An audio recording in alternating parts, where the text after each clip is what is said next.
欢迎回到我的频道。不知道大家平常出国都是怎么解决网络的问题的呢？目前比较普遍的方法就是买 SIM 卡、网卡，然后不然就是前阵子的话，我记得还有 WiFi 机的这种服务。那不管是要随身携带的 WiFi 机，或者是到每个国家都要买一个新的 SIM 卡，我就觉得超级麻烦。所以呢，今天要跟大家分享一个超级无敌方便的解决方式。如果想要随时更新旅游资讯的话，也不要忘记订阅我哦。不用每次出国都买一张新的 SIM 卡，然后也不用每次都带着很笨重的 WiFi 机。更好的是，它可以随时透过 App 监控它的这个网络的使用量。到底是什么东西这么神奇呢？就是我们的3HK DIY 储值卡。那大家可能会对这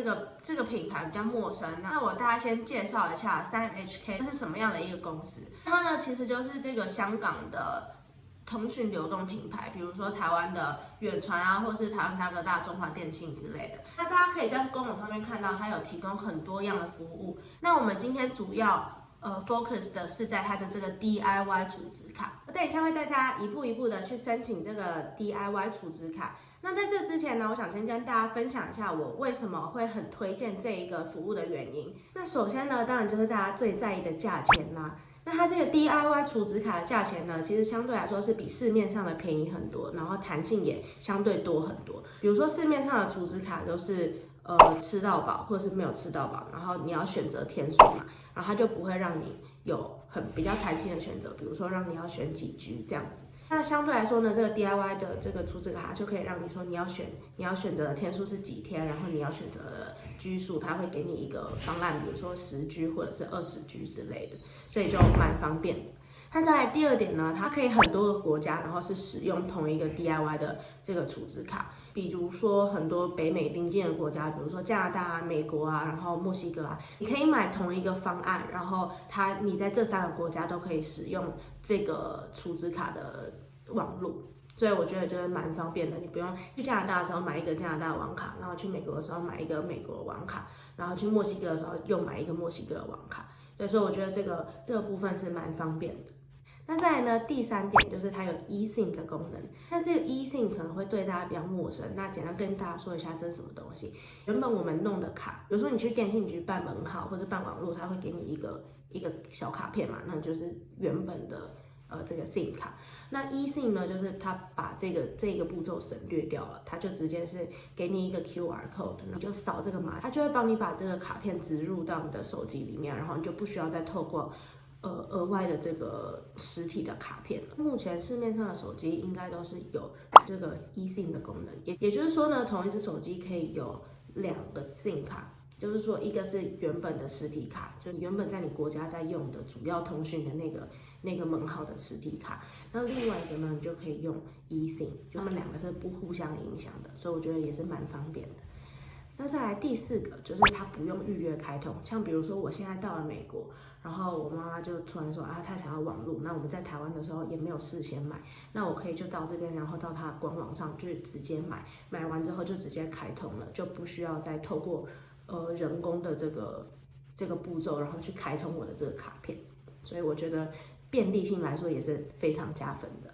再来呢，最后一点就是它有一个 App， 然后可以去随时监控你的这个网络的用量，所以你在国外的时候，你也不用用得很心惊胆战，说我是不是网络快要超过啦？它就是有一个 App， 然后有一个页面是可以让你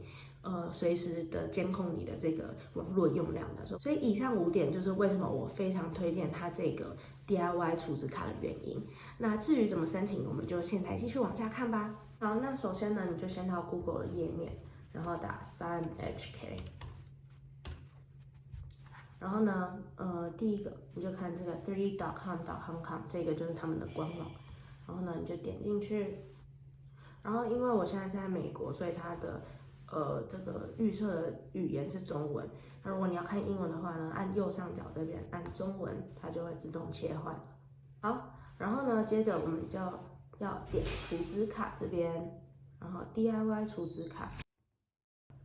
好，然后呢，你再继续往下滑，你就会发现它有这个4.5G 的本地计划、外游计划，还有 VPN 的组合。那我们今天主要看的是这个外游计划，然后点购买。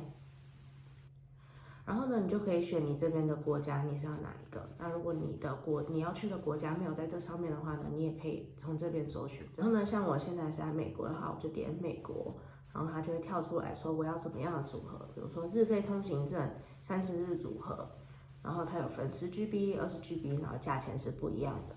那这个365天的组合呢，就是很适合常常出国旅游，然后没有去特定的国家的人使用。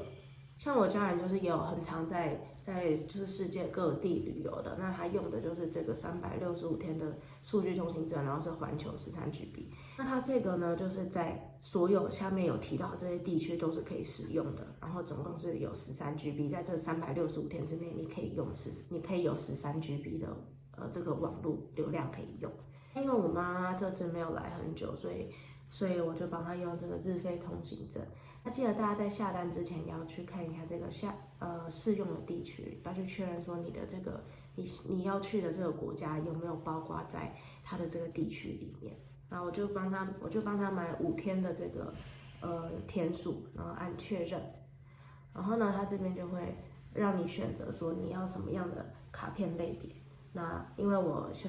他现在手机里面有原本的台湾的这个卡片了，所以我就帮他用eSIM。然后在结账之前再 double check 一次，就是5天，然后我是买5天的这个24小时的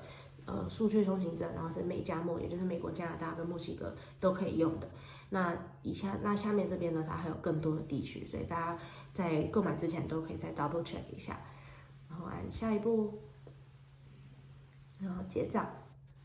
那这个电邮呢，就是电子邮件的意思。大家在填这一栏的时候，要记得是填可以收到信的电子邮件，因为它会寄那个 QR code 的信，还有你的购买证明到你的那个信箱里面。输入完你的电子邮件之后，它就会问你说你要用什么样的付款方式。那我自己个人最常用的是用信用卡付款，就按右下角的结账，然后它就会带你转跳到它的这个结账的页面。那这边呢，你就输入完你的这个信用卡资料之后呢，你就按立即付款。那记得大家这边的金额，这个网站上面所有的金额都是港币，OK， 那它目前跟台币的汇率大概是1:4，也就是说台湾的4块钱可以换1块钱的港币。那我今天买了这个5天的24小时的这个行动数据的话，大概是90块港币，所以乘以4的话就是93，大概是360块台币。OK， 然后呢就按立即付款，然后呢完成之后它就会显示付款成功。现在呢我们就可以到我们的这个 email 去收信了。那这边呢它总共会寄2封信，第一个是付款成功的这个确认信。那要这个启用它的这个服务呢，主要是要看这个 SignHK Prepaid Set Up and Activate eSIM Service 的这个邮件。那它这边呢就会告诉你说你的这个SIM 卡的资料是什么，然后呢它还有附上这个如何设定的步骤，所以呢我们就跟着它的步骤一起做一次吧。好，那首先呢我们先去设定，然后呢就到这个行动服务的选项，点进去，然后呢下面这边它就有一个选项加入 eSIM， 点一下。然后呢，它有让你选择说你要怎么样去设定这个 eSIM。然后我们现在要使用的呢，就是这个使用行动条码。然后呢，你就可以去扫描我们这个email 底下的 QR code 附档。然后呢，扫描完之后，它就会说启用 eSIM， 已准备好在此 iPhone 上使用就是3HK 的意思啊，使用3的 eSIM， 然后就按继续。好，那这个步骤呢可能会等有一点久，因为每个人的家里的 WiFi 或者是手机上网络的速度都不一样。如果你发现你的手机是没有办法用扫描 QR code 的方式加入这个 eSIM 的话呢，你也可以用另外一个手动输入的方式。那一样就是点入这个行动服务，然后呢滑到下面加入 eSIM， 然后呢它就会跳出跟刚刚一样的画面，就是让你用什么样的方式加入。那没关系，你就一样点使用行动条码，然后呢它就会让你扫描。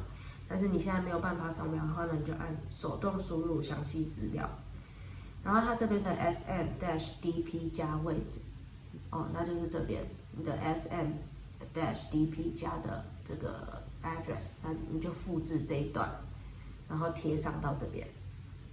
然后呢，启用码就是这个 activation code， 你就把这一段的这个 code， 然后贴到这个启用码这边。那这个确认码呢，不是必须的，你可以留空白。如果你的这个电信业者没有提供这个资讯的话，那我们目前在它的这个 email 上面是没有看到这个确认码的，所以呢你就不用输入这个没有关系，然后就按下一步，然后就完成剩下的这个 setup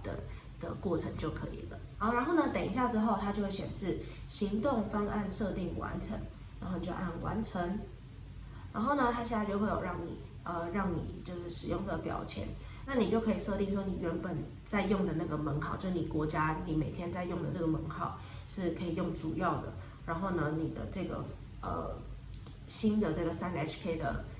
DIY 储值卡，你就可以去帮它用就是附加的这样子。那你可以在这边自定标签。那像我自己用的话呢，因为我是台湾人嘛，所以我的门号是台湾的，所以我就会用一个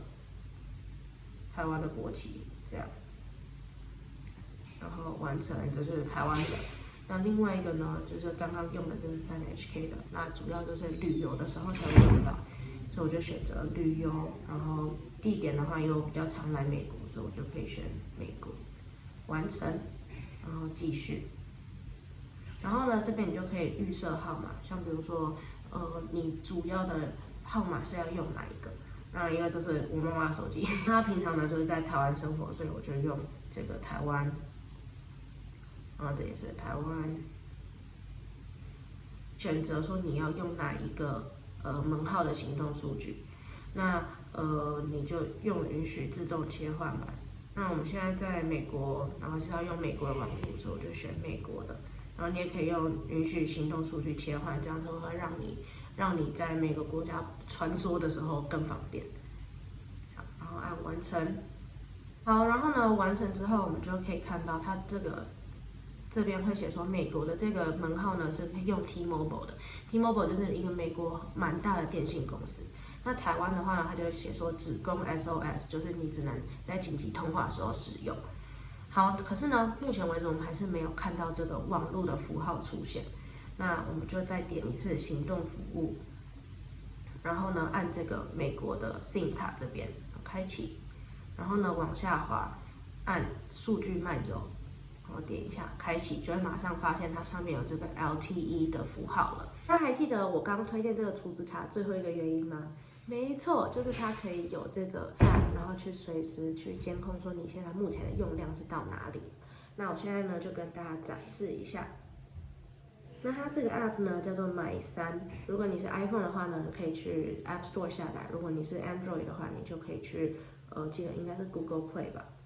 然后呢，按上面这边这个箭头可以切换门号。那我现在目前是因为我原本就已经用一个了嘛，然后刚刚又帮我妈买了一个，所以我现在总共有2个门号。那我先去看看我妈妈的。然后呢，就按 Travel Plan 这边中间这个，然后呢，它就会显示说你的方案是哪一个。那我就是 US、Canada 跟 Mexico 的这个。我这个 Travel Data 呢，一天是500 MB。所以我现在已经用了0.5 MB 了，然后它这个是说，它这边会有写到期日，就比如说是2023年的7月5号，那我现在这边是7月4号，也就是1天之后，它这个500 MB 会到期，然后呢，你就可以在到了明天的，到了7月5号的8点06分，它又会重新的500 MB 的这个意思。OK， 所以呢，这个就蛮方便的。像我另外一个，我也可以顺便给大家看一下我另外一个。那因为我这个号码呢，它是6月底的时候才 renew 的，所以它这个data 都还是满的，总共有13 GB 可以用。我们这次的旅游行动网络推荐就到这边咯。如果这个影片对你有帮助的话，也不要忘记按右下角的订阅我哦。好，我们下次见，拜拜。